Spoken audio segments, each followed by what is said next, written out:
சற்றுமுன் வெளியான தகவல். மாஸ் காட்டும் 100 நாள் வேலை திட்டம். மத்திய அரசு தகவல். அது என்னன்னு பார்க்க போறோம். நீங்க நம்ம சேனலும் சப்ஸ்கிரைப் பண்ணாம இருந்தீங்கன்னா மறக்காம லைக் பண்ணிக்கோங்க. சப்ஸ்கிரைப் பண்ணிக்கோங்க. மற்றவர்களுக்கு தெரியப்படுத்த ஷேர் பண்ணுங்க. கடந்த 10 ஆண்டுகளில் மகாத்மா காந்தி தேசிய ஊரக வேலைவாய்ப்பு உறுதி திட்டத்தை சிறப்பான முறையில் செயல்படுத்தி வருவதாக மத்திய அரசு தெரிவித்துள்ளது. 100 நாள் வேலை திட்டம் என்று அழைக்கப்படும் மகாத்மா காந்தி தேசிய ஊரக வேலைவாய்ப்பு உறுதி திட்டம் 2005 திட்டம் திறன்சாரா உடல் உழைப்பினை மேற்கொள்ள விருப்பமுள்ள வயது வந்தோர் உள்ள ஒவ்வொரு குடும்பத்திற்கும் ஒரு நிதியாண்டில் குறைந்தது 100 நாட்களுக்கு உத்தரவாதமான ஊதிய வேலைவாய்ப்பை வழங்குகிறது. இதன் மூலம் நாட்டின் கிராமப்புறங்களில் உள்ள குடும்பங்களின் வாழ்வாதார பாதுகாப்பை மேம்படுத்துவதை இத்திட்டம் நோக்கமாக கொண்டுள்ளது.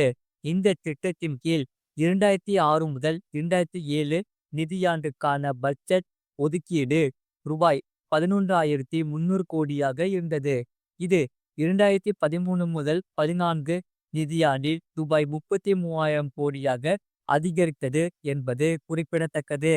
இது கடந்த 10 ஆண்டுகளில் தொடர்ந்து அதிகரித்து வருகிறது. நடப்பு நிதியாண்டில் ரூபாய் 88,000 கோடி ஒதுக்கீடு என்பது பட்ஜெட் மதிப்பீட்டு கட்டத்தில் இதுவரை இல்லாத மிக அதிகமான பட்ஜெட் ஒதுக்கீடாகும்.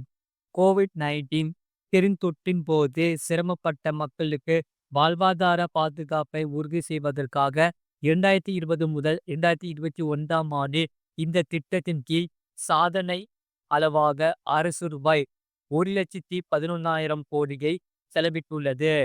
100 நாள் வேலை திட்டத்தை திறம்பட செயல்படுத்துவதில் அரசின் உண்மையான உறுதிப்பாட்டை இது காட்டுகிறது.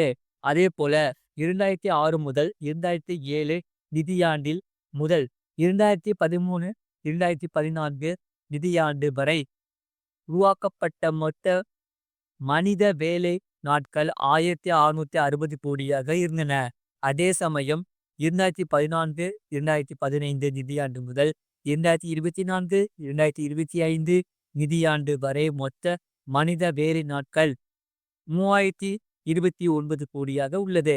இது 2014 ஆண்டுக்கு முந்தைய 10 ஆண்டை விட 82% அதிகமாகும்.